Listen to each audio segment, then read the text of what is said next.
progress towards zero waste around the world. Canberra was the first. They introduced a no waste by 2010 law in 1996.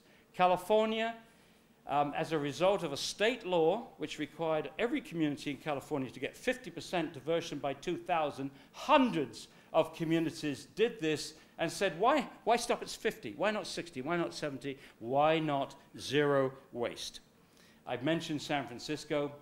New Zealand, over 70% of the communities have declared a zero waste strategy. Prince Edward Island has door-to-door collection of recyclables and compostables for every single household on the island.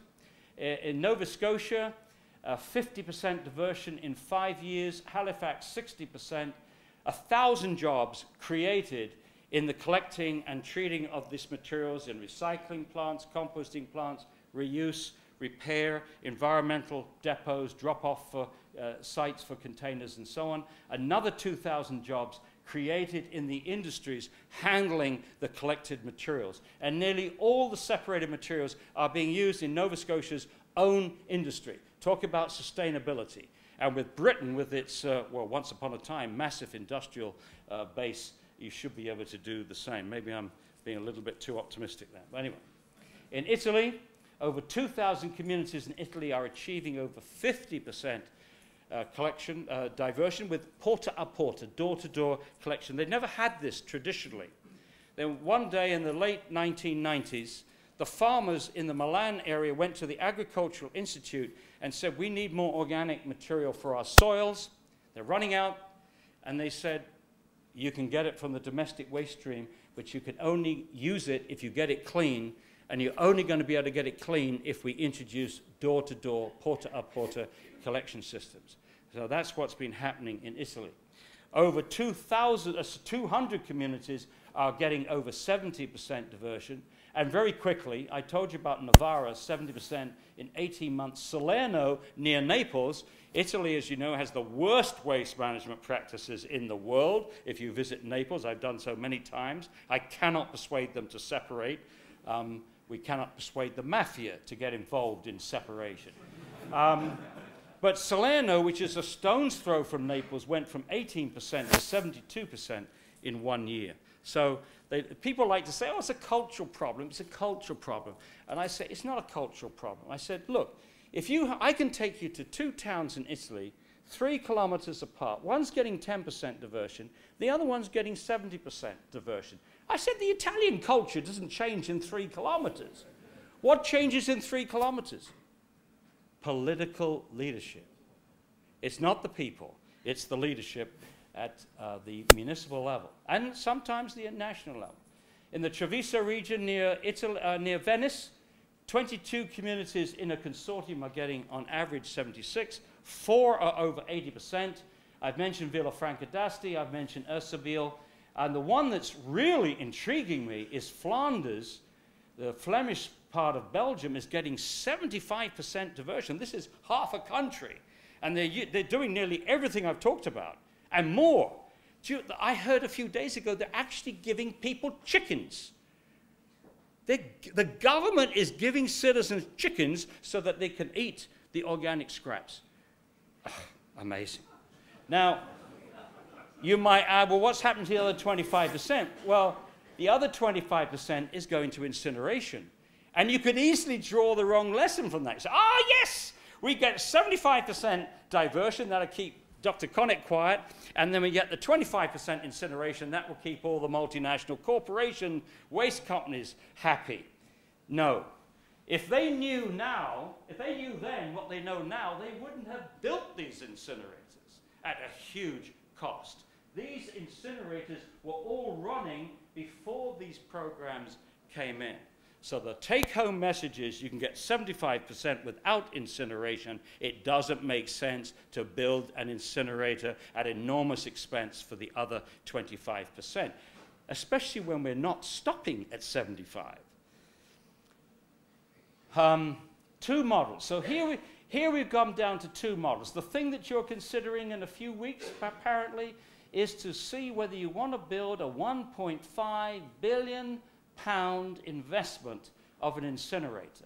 If you do that, you're going to need a toxic ash landfill. So don't think for one moment you're going to get rid of landfills. For every 3 tons that you burn, you get 1 ton of ash. Nobody wants that ash. If on the alternative to that is a residual separation facility, also built in front of a landfill, plus a zero waste research center, plus an interim landfill stabilized with the stabilized dirty organic fraction, I would argue that this is safer than this, but most importantly, it's not just safer than this, but you can do more with this, because with the research effort, you can have that feedback on waste reduction in your communities, and better industrial design. That, to me, is the future. Now, the major concerns with UK policies. PFI is utterly absurd. At a time when you're cutting back on education programs, music programs, and goodness knows what other important services to your people, you're frittering away potentially £75 billion on incinerators. So you can't get money for really important things, but apparently, if you want to burn your trash, you can get all the money that's going. And so really, the only thing that incinerators successfully burn is pound notes. Don't forget that. And the PFI hides that, because it's all this rubber money. All of a sudden, if you do this and do that, all of a sudden it's a huge influx of money. No one knows where it's coming from. But what you will find out is that you and your children and your grandchildren are going to be paying that money back in spades over the next 25 years. The artificial, oh, this is an absurdity. The bottom ash from incineration, remember, 1 ton for every 3 tons that you burn, has a surcharge at the landfill of £2.50. And that's been constant for the last 10 years or so. The surcharge for the residues from any other treatment facility, like mechanically and biologically treated stuff, which is like what I said for the residual screening, £44 per ton.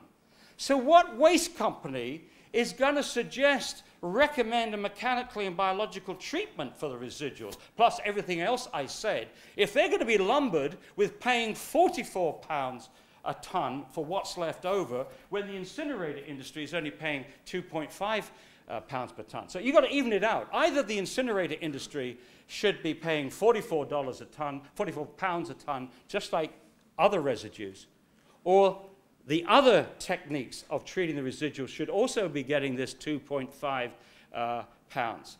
And this notion that this classification is because ash is inert is chemical poppycock. There are tests done in the last few years which clearly show that the bottom ash from incinerators is ecotoxic. It's toxic for plants. Lack of incentives on commercial, industrial, and C&D waste, I think, is a lopsided view of the waste issue.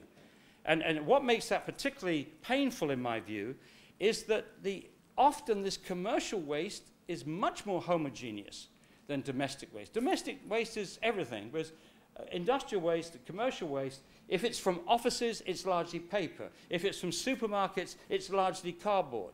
If it's from hotels and restaurants, it's largely bottles and cans. And if it's construction and demolition debris, we have landfills in the United States which are recovering 95% of that material, the concrete, the bricks, the asphalt, and so on. And so there is no reason to have this disincentive to get these guys, an economic incentive to get these guys to be more creative.